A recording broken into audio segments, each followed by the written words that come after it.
तो चलिए आज एक ऐसी कहानी की दुनिया में चलते हैं जो एक परिवार की उम्मीद, एक पुराने रहस्य और एक ऐसे घर के इर्द गिर्द घूमती है जिसके अपने कई राज थे।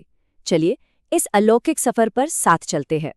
कहानी की शुरुआत होती है एक बहुत ही दर्द भरी पुकार से, माँ मुझे बचा लो। जरा सोचिए, ये आवाज आखिर है किसकी और वो क्यों किसी से बचाने के लिए कह रहा है? यही वो सवाल है जो इस पूरी कहानी की नींव रखता है। तो सबसे पहले मिलते हैं इस कहानी के दो अहम किरदारों से, रजनी और मुकुल। ये एक ऐसा कपल है जिसकी बस एक ही ख्वाहिश है, एक ही उम्मीद है, एक बच्चे की। लेकिन ये उम्मीद अब लंबा इंतजार बन चुकी थी और उनकी दुनिया मानो इसी एक चाहत पे आके रुक सी गई थी। देखिए, शादी को 5 साल हो गए थे। सारे मेडिकल रिपोर्ट्स एकदम नॉर्मल थे, फिर भी उनकी गोद सूनी थी। शहर का तनाव, लोगों के सवाल, इन सब से तंग आकर उन्होंने आखिरकार एक बहुत बड़ा, एक जिंदगी बदलने वाला फैसला लिया। उन्होंने सोचा कि चलो माहौल बदलते हैं, क्या पता माहौल बदलने से किस्मत भी बदल जाए। और बस इसी एक उम्मीद के साथ वो अपनी नौकरी, शहर की भागदौड़, सब कुछ पीछे छोड़कर एक शांत जगह लोनावला की ओर निकल पड़े, एक नई शुरुआत करने।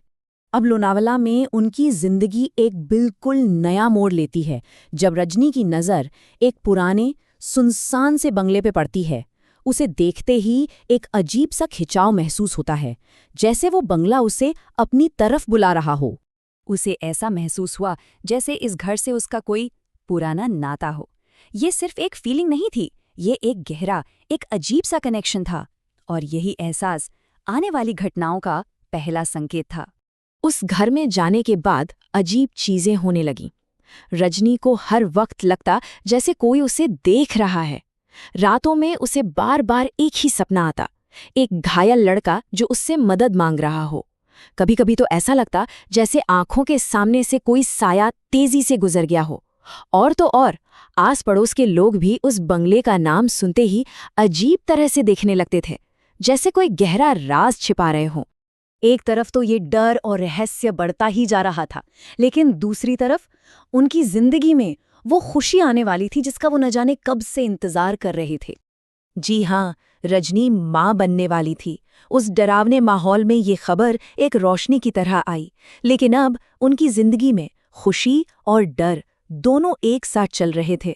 और अब कहानी पहुंचती है अपने सबसे अहम मोड़ पर। 9 महीने गुजर चुके हैं और आ गई है वो तूफानी रात जब सारे राज बेपर्दा होने वाले थे।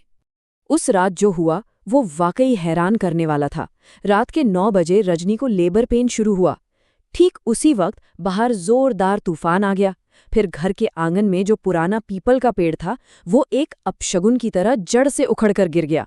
और जब उसे हटाया गया तो उसके नीचे से जो निकला वो था एक इंसानी कंकाल। और ठीक उसी पल, उसी लम्हे अस्पताल में एक नई जिंदगी आई। रजनी ने एक बेटे को जन्म दिया था। ये कैसा इत्तेफाक था, है ना? एक ही पल में एक तरफ सालों से दबी एक कहानी का अंत हो रहा था और दूसरी तरफ एक बिल्कुल नई जिंदगी की शुरुआत हो रही थी। एक ही वक्त में मौत और जिंदगी का ऐसा मिलना कहानी को और भी ज्यादा रहस्यमयी बना देता है। तो सवाल ये था कि आखिर वो कंकाल था किसका और उसका उस घर से या रजनी के परिवार से क्या लेना देना था? अब वक्त आ गया था इस राज से पर्दा उठाने का। जैसे ही कंकाल मिला, बंगले का असली मालिक मिस्टर शाह वहां आ पहुंचा और उसने सब कुछ सच सच बता दिया। वो कंकाल किसी और का नहीं बल्कि उसके अपने भतीजे का था, जिसे उसने जायदाद के लालच में मारकर वहीं आंगन में दफना दिया था। अपने गुनाह के बोझ तले दबा वो बंगला रजनी इनाम करके खुद पुलिस के हवाले हो गया। इस घटना के बाद कहानी सीधे 5 साल आगे बढ़ जाती है। रजनी, मुकुल और उनका बेटा उसी घर में एक खुशहाल जिंदगी जी रहे हैं। अब ऐसा लगता है कि अतीत का वो खौफनाक साया उनकी जिंदगी से हमेशा के लिए जा चुका है। लेकिन कहानी का असली क्लाइमैक्स तो अभी बाकी था। एक दिन स्टोर रूम की सफाई करते हुए रजनी के हाथ एक पुरानी तस्वीर लगती है। एक ऐसी तस्वीर जो इस पूरी कहानी की आखिरी और सबसे चौंकाने वाली गुत्थी को सुलझाने वाली थी। वो तस्वीर उस परिवार की थी जो सालों पहले उस बंगले में रहता था, और उस तस्वीर में उनका बेटा भी था। पर जिस चीज को देखकर रजनी के पैरों तले जमीन खिसक गई वो ये था कि तस्वीर वाले लड़के का चेहरा हूबहू बिल्कुल उसके 5 साल के बेटे जैसा था। अब सारी कड़ियां जुड़ रही थीं। वो घर से पुराना नाता, वो सपने और वो आवाज़, माँ मुझे बचा लो। वो कोई और नहीं बल्कि उसी लड़के की आत्मा थी जो एक बेटे के रूप में अपनी माँ के पास वापस लौट आया था। तो सवाल आखिर में यही रह जाता है कि क्या ये एक भूत था जो अपने लिए इंसाफ मांग रहा था, या फिर एक आत्मा थी जिसने घर लौटने का अपना रास्ता ढूंढ लिया था? क्या ये कर्मों का खेल था या पुनर्जन्म का कोई अनसुलझा रहस्य? ये कहानी हमें इसी एक सोच के साथ छोड़ जाती है कि शायद कुछ रिश्ते और कुछ कनेक्शन वक्त और मौत से भी कहीं ज्यादा मजबूत होते हैं।